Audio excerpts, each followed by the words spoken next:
जो सच समय पर कहा जाए वह संबंधों को संवारता है, परंतु वही सच यदि मौन के बंद कक्ष में कैद रहे तो वह संदेह, छल और दूरी का विष बनकर संबंधों में रिसने लगता है। नमस्कार, कथा साहित्य में आपका स्वागत है। आइए आज सुनिए हिंदी साहित्य जगत के वरिष्ठ साहित्यकार दीपक शर्मा जी की लिखी कहानी ऊटक नाटक। सोमा हाथ बांधकर फिर हमारे सामने खड़ी थी। सर जी, मेम साहब जी, बिट्टो शादी करना चाहती है। रुपया चाहिए?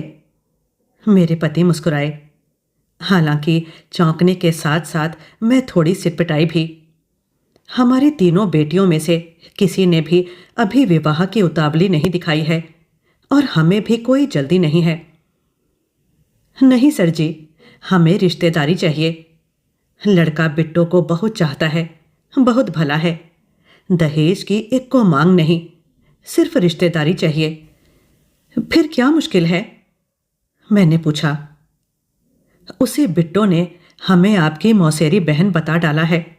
यह नहीं बताया हम यहां नौकरानी हैं। तुम नौकरानी कहाँ हो? मैं हंस पड़ी। मेरी बहन ही तो हो।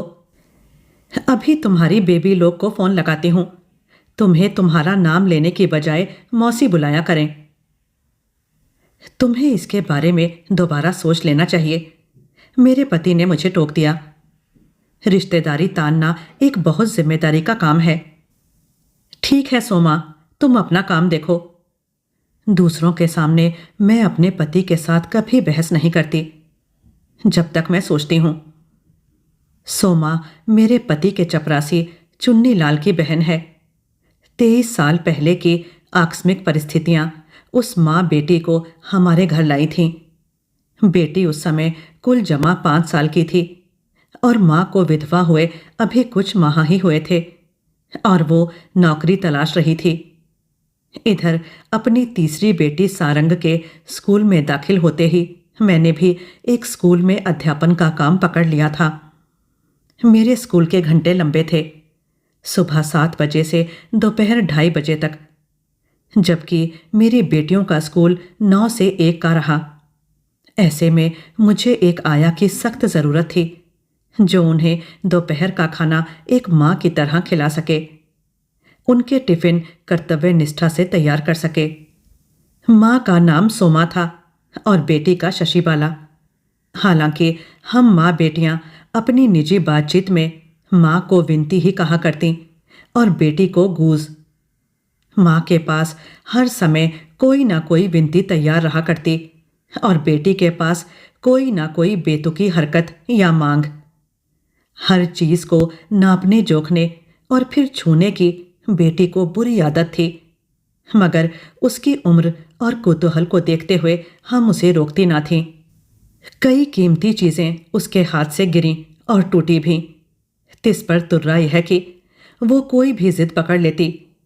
मैं भी दीदी की तरह ब्रेड लूंगी, आमलेट लूंगी, या फिर मैं भी दीदी लोग जैसे अपने बाल कटवाऊंगी और उनके स्कूल में पढ़ूंगी। कभी हम उसकी मानती तो कभी हम माँ बेटियां हंसती और उसे गूज समझकर टाल जाती। गूज की हिंदी हंसिका में अंग्रेजी के छिपे संकेत नहीं। अंग्रेजी जानने वाले गूज शब्द के साथ मूर्खता और बेतुकापन जो ला जोड़ते हैं। बेशक गूज हंसिका हिंदी में भी हंस और बत्तख की बिचली है। ऊंची दबी हुई चोंच और 2 पेट वाली, जिसकी टांगे बत्तख की तुलना में छोटी होती हैं और गर्दन उससे ज्यादा भारी, ज्यादा लंबी। यहां काम शुरू करने के अगले ही माह सोमा अपनी बेटी की जिद मेरे सामने दोहराने लगी थी। हमारी बिट्टो को भी बेबी लोग के स्कूल में भर्ती करवा दीजिए। मुझे उस पर हंसी आ गई थी और दया भी। उसे यह बताना असंभव था कि उस स्कूल की फीस और उसकी बस का किराया उसके बूते के बाहर की बात थी। सो मैंने कह दिया, वहां दाखिला सिर्फ 3 साल की बच्ची को मिला करता है, इसीलिए तो सारंग को इतनी छोटी उम्र में वहां भेजना पड़ रहा है। तो किसी और स्कूल में दाखिल करवा दीजिए, आप वाला कैसा रहेगा? वहां तो इसे आने जाने की मौज भी रहेगी। आपकी रिक्शा के एक कोने में बैठ लेगी और स्कूल के गेट से पहले उतर जाएगी। मेरा सरकारी स्कूल था और उसकी फीस भी मामूली थी। मैंने सोचा, क्यों नहीं? बेटी को आगे पढ़ाने की लालसा में माँ हमारा काम छोड़ेगी नहीं और मेरे घर रसोईदारी और मेरी बेटियों की रखवाली बढ़िया चलती रहेगी। ठीक है, कल कोशिश करती हूँ। और बेटी को वहां दाखिला मिलते ही सोमा उसे माहवार लगवाई मेरी रिक्शा में मेरे बैठने से पहले ही बिठलाने लगी थी, उसकी छठी कक्षा तक। फिर सोमा बोली थी, मेम साहब जी, हमारी बिट्टो अब बड़ी हो गई है, उसे आपके साथ बैठते हुए अब शर्म लगती है। मालाश्री बेबी की साइकिल उसे इस्तेमाल करने को मिल जाती। मालाश्री हमारी मंझली बेटी है, उससे बड़ी का नाम गौरी है और छोटी का सारंग। मेरे पति को संगीत का अच्छा शौक है और दुर्गा रागिनी को ध्यान में रखकर उन्होंने बेटियों को ये नाम दे रखे हैं। संगीत प्रेमी जानते हैं, दुर्गा रागिनी गौरी, मालाश्री व सारंग और लीलावती के योग से बनती है। फिर जैसे ही मेरे स्कूल से उसका इंटरमीडिएट खत्म हुआ और मैंने उसे नर्सिंग का कोर्स करने की सलाह दी, तो सोमा ने फिर अपने हाथ बांध लिए। मेम साहब जी, हमारी बिट्टो अपने मन में मालाश्री बेबी का नक्शा उकेरे है, उन्हीं के नक्शे कदम पर चलना चाहती है, उन्हीं के कॉलेज में बीए करेगी। मालाश्री को शुरू से ही गौरी और सारंग के विपरीत विज्ञान विषयों में रुचि नहीं रही थी और इन दिनों अपनी बीए के एकदम बाद भूगोल में एमए कर रही थी, जबकि गौरी अपने दिल्ली वाले मेडिकल कॉलेज में एमडी कर रही थी और सारंग आईआईटी कानपुर से अपनी इंजीनियरिंग। इंटरमीडिएट में शशिबाला ने अच्छे ऊंचे अंक प्राप्त किए थे और साथ में छात्रवृत्ति भी जीत चुकी थी और फिर मालाश्री वाले कॉलेज में फीस भी कुछ ज़्यादा नहीं रही थी। ऐसे में हमें क्या आपत्ति हो सकती थी? फिर बीए के बाद शशिबाला ने भूगोल ही में दाखिला ले लिया था। मैं भी मालाश्री दीदी की तरह आईएएस में बैठूंगी।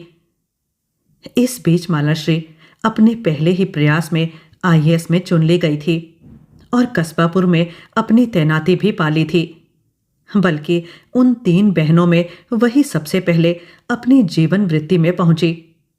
गौरी को अपने अस्पताल में नौकरी अगले साल मिली और सारंग को आईएएम के 2 साल वाले अपने मैनेजमेंट कोर्स के बाद मुंबई शहर में।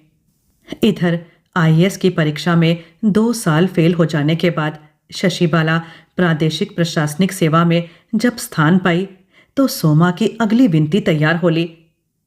साहब जी, हमारी बिट्टो को हमसे दूर मत जाने दीजिएगा, हम उसके बिना रह नहीं पाएंगी और इधर आपकी सेवा मरते दम तक नहीं छोड़ना चाहती।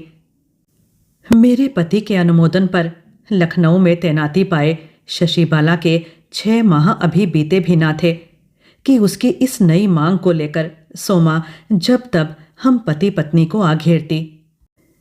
बिट्टो जिस लड़के से शादी करना चाहती है वही प्रस्ताव भेजे है, उसे हमें कुछ भी देना दिलाना नहीं। ऐसे में हमें इतना ही उसे बताना सुनाना है कि हमारी आपसे रिश्तेदारी है। लड़का क्या करता है? अंततोगत्वा मेरे पति पूछ ही बैठे। बिट्टो के साथ दफ्तर में है, उसी के बैच का, राजस्व सेवा में। उसका परिवार दूसरे प्रदेश में रहता है, उन्हें वो बुला भी नहीं रहा, यहीं कचहरी में अपने दोस्तों की संगति में शादी करेगा। बिट्टो कहती है हम लोग भी इधर अपने परिवार में से किसी को ना बुलाएंगे, कहीं भेद खुल गया तो।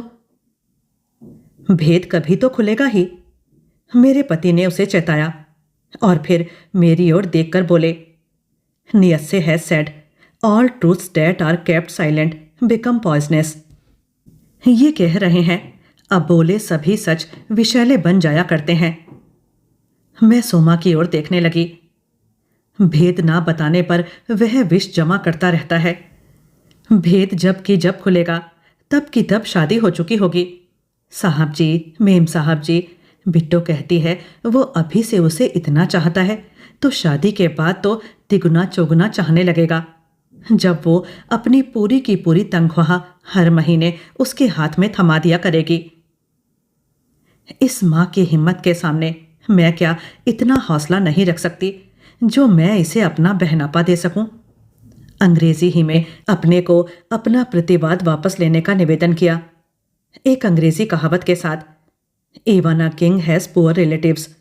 गरीब संबंधी तो राजा के भी हुआ करते हैं। साथ ही चुन्नी लाल की सेवा का भी उल्लेख किया, जो सालों साल हमारे प्रति इतनी निष्ठा रखता रहा था। फिर भी रास्ता यह जोखिम ही का है। वो मुझे अपनी मौसेरी बहन बता रही है, आपको अपना मौसेरा भाई नहीं। और बहनों की किस्मत तो उनकी शादियों के बाद ही बनती बिगड़ती है। क्यों नहीं हो सकता एक बहन की शादी गलत निकल आई और फिर वो बुरे वक्त से घिर गई?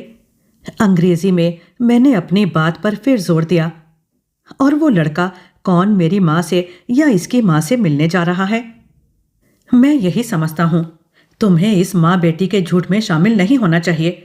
तुम जानती हो मैं झूठ के विरुद्ध हूँ, दया और सहानुभूति के नहीं, नैतिक स्तर पर भी और व्यवहारिक स्तर पर भी।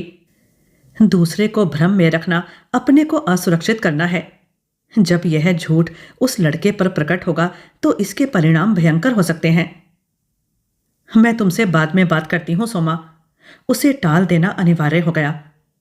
उसके जाते ही मैंने गौरी का नंबर मिलाया और उसे सब कह सुनाया, इस आग्रह के साथ कि वो अपने पापा को सोमा की सेवाओं का हवाला देकर मना ले। मैं जानती थी गौरी की बात टालना मेरे पति के लिए मुश्किल होगा और उन्होंने मुझे अपना समर्थन दे डाला। इस नई रिश्तेदारी ने सोमा के प्रति मेरा दृष्टिकोण बदल दिया, मेरा व्यवहार बदल दिया। उसे दिया अपना नाम विनती भी मैंने वापस ले लिया। अब वो मेरे लिए साहस की प्रतिमूर्ति थी, ममता का प्रतिमान, जिसके मन में एक ही ललक रहा करती, मुझे अपनी बिट्टो का हर सपना साकार करना है। हाँ, उसकी बेटी जरूर मेरे लिए गूज की गूज ही रही। समस्या उसके विवाह के बाद खड़ी हुई, जब उसका पति हेमंत पुलिस के हाथों रिश्वत लेता हुआ पकड़ा गया। विडंबना अब यह घटी कि उसके अपराध और दंड का माप निर्धारित करने का शासकीय निर्देश मेरे पति ही को मिला, जो उस समय सतर्कता विभाग के अध्यक्ष के पद पर नियुक्त रहे। अपनी बेटी की नियोक्ता के रूप में सोमा फिर अपनी अभ्यर्थना मेरे पति के पास लेवा लाई। ये के अंधे ने बिट्टो का सांस रोक रखा है, कहता है तभी सांस छोड़ना जब तेरे मौसा अपनी रिपोर्ट में मुझे इस अभियोग से छुटकारा दिला दें। किंतु इस बार मेरे पति ने साफ सिर हिला दिया। जो काम मुझे सौंपा गया है उसे पूरी जिम्मेदारी से निभाना मेरा धर्म है। अपने शासन पत्र में सच सामने लाना मेरा कर्तव्य है। यहां कोई तरफदारी नहीं चल सकती। अपनी प्रशासनिक सेवा के दौरान जिस सत्यवादिता तथा न्यायप्रियता की धाक व धज उपार्जित करने में उन्होंने अपने पिछले पूरे 33 साल लगा रखे हैं, उसे बनाए रखना उन्हें अनिवार्य लगता है। सोमा ने अपने हाथ फिर बांध लिए। इस बार उसे बचा लीजिए साहब जी, वो हमारी पूरी जिंदगी की पूंजी है, कमाई है। देखता हूं। मेरे पति ने उसे टाल दिया। जांच में हेमंत निर्दोष नहीं पाया गया और उसे निरपराध ठहराना मेरे पति के लिए असंभव रहा। उसकी रिपोर्ट जैसे ही सार्वजनिक हुई, हेमंत उनके दफ्तर के अंदर जा पहुंचा।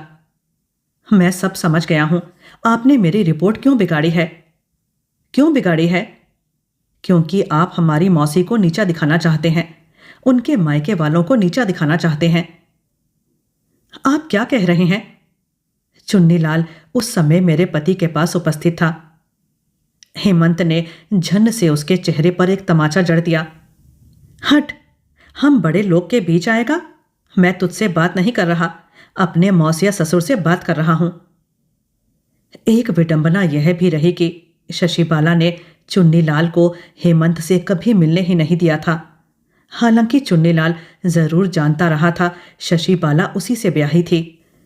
चुन्नीलाल ताव खा गया और जवाब में हेमंत को हल्लन दे बैठा। पहले अपने ममेरे ससुर से तो समझ ले। हेमंत ने चुन्नीलाल को दूसरा तमाचा जड़ दिया। तू क्या बक रहा है? अप्रतिम होकर मेरे पति ने अपनी मेज की घंटी खड़का दी। उनके निजी सचिव तत्काल अंदर लपक लिए। Yes sir. इन दोनों को बाहर जाने के लिए बोलो, मुझे एक जरूरी फाइल निपटानी है। Yes sir. आप मुझे एक टुच्चे आदमी के साथ एक ही ब्रैकेट में नहीं रख सकते अंकल। हेमंत चिल्लाया। मैं आपका दामाद हूं। तू साहब लोग का नहीं, हमारा दामाद है। चुन्नीलाल फूट पड़ा। सोमदेई मेरी बहन है, हमारे साहब की, मेम साहब की नहीं। क्या यह सच है? हेमंत के चेहरे पर हवाइयां उड़ने लगी। मुझसे पूछ। चुन्नीलाल ने उसे बाहां से घसीटकर बाहर ले जाना चाहा। मुझसे? क्यों? हेमंत चीखने लगा। इस युधिष्ठिर से क्यों ना पूछूं? दूसरों के लिए सत्य की विजय हो, वे भूल करें तो उनकी खाल खींच लो, और अपने लिए झूठ का छींटा चलने दो। स्वार्थ के लिए आदमी गधे को बाप बता देता है, और ये माँ बेटी तो फिर आदमजात हैं। इनकी सेवा टहल हमें चाहिए ही चाहिए। सो आप इनके मौसा हैं। हाँ हैं। अश्वत्थामा मर गया। हाँ मर गया। शोरगुल सुनकर कुछ जिज्ञासु कर्मचारी दफ्तर के बाहर आ जमा हुए। उनकी उपस्थिति की भनक लगते ही मेरे पति अपनी कुर्सी से उठ खड़े हुए और बाहर चले आए। उन्हें देखते ही कर्मचारी छितर लिए, किंतु हेमंत जरूर उनके पीछे चला आया, पीछा कर रहे चुन्नीलाल के तेज कदम पिछेलता हुआ। चुन्नीलाल! मेरे पति ने कड़े स्वर में पुकारा। अब कोई हल्ला नहीं। Yes sir. वहां से निकलकर हेमंत सीधा शशिबाला के पास जा धमका। वहां उसने ऐसा हंगामा खड़ा किया कि शशिबाला का अपने दफ्तर में बने रहना दूभर हो गया। वहां से उठकर वो घर चली आई। घर पहुंचते ही उसने अपने गले में फांसी दे डाली। बेशक सूचना तंत्र के आगे सोमा बेटी की आत्महत्या का कारण दामाद का दुर्व्यवहार बता रही है, किंतु मेरे पति नियत्से के कथन को दोहराते हुए मुझे भी दोषी मान रहे हैं। All truths that are kept silent become poisonous. अबोले सभी सच विषैले बन जाया करते हैं। कहानी के अंत के साथ मुझे विदा दीजिए और अपने कमेंट्स जरूर लिखिएगा। कथा साहित्य से जुड़े रहिए। धन्यवाद।